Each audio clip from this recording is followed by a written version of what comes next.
I've never heard anybody answer the question, where did God come from, like this. Your question, where did God come from, assumes that you're thinking of the wrong, obviously it displays that you're thinking of the wrong God. Because the God of the Bible is not affected by time, space, or matter. If he's affected by time, space, or matter, he's not God. Time, space, and matter is what we call a continuum. All of them have to come into existence at the same instant. Because if there were matter but no space, where would you put it? If there were matter and space but no time, when would you put it? You cannot have time, space, or matter independently. They have to come into existence simultaneously. The Bible answers that in 10 words. In the beginning, there's time. God created the heaven, there's space, and the earth, there's matter. So you have time, space, matter created, a trinity of trinities there. Just, time is past, present, future. Space has length, width, height. Matter has solid, liquid, gas. You have a trinity of trinities created instantaneously, and the God who created them has to be outside of them. If he's limited by time, he's not God. The guy who created this computer is not in the computer. He's not running around in there changing the numbers on the screen, okay? The God who created this universe is outside of the universe. He's above it, beyond it, in it, through it. He's unaffected by it. Your question, where did God come from, is assuming a limited God. And that's your problem. The God that I worship is not limited by time, space, or matter. The fact there are just 2 words is the brief or summary of the answer for that question. If where did God come from?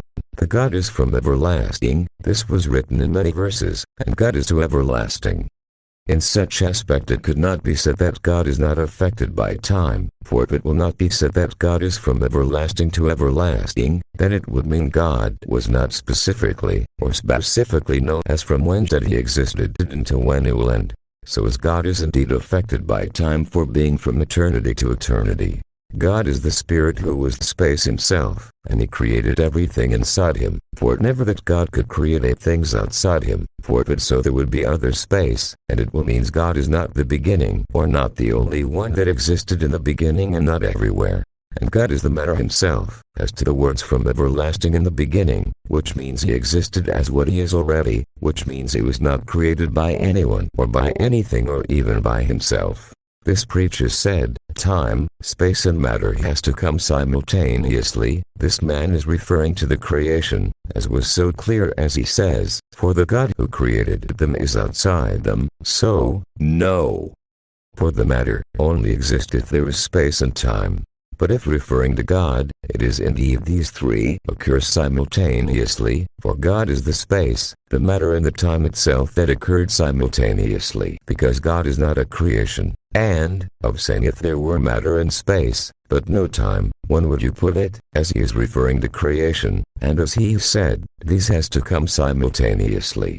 The fact if referring to creation, the space and time is always in every place, so is even without the created matter, as God is the space and time and the matter itself. As the matter is either the God or the creation, but if referring to the matter as creation it indeed takes time.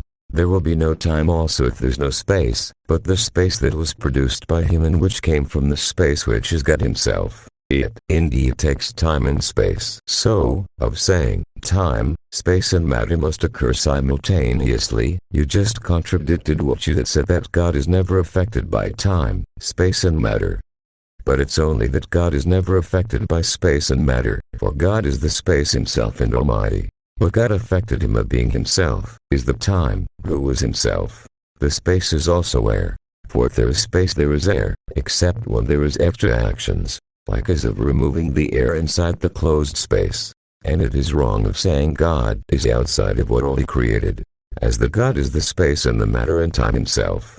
As everything was created inside God, as was written heaven and earth cannot contain God, and another writing says you cannot hide from God, for God fills the earth. Which means the space that God covered the heaven and earth, as these were created inside God the space himself.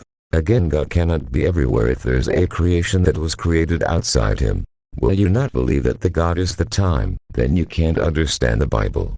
As even the Hindu says the God is the time. Now, the complete answer of where did God came from, if God is not a creation, as he is the beginning or the origin, and as he is the only space, and from the words God is from everlasting, this already means, he existed by himself, so as there is no other which is from everlasting, for if there is, then there will be 2 spaces, in the beginning, so as God is not everywhere. So these just means, God is, what, and, who, he is, for as no one knows when, and, how he started. That is why God said I am who I am. As this means, I am, as he did not came from anywhere. And this also means, be, which also means amen, which means to exist as he existed by himself, and or creator, what he declared will be so.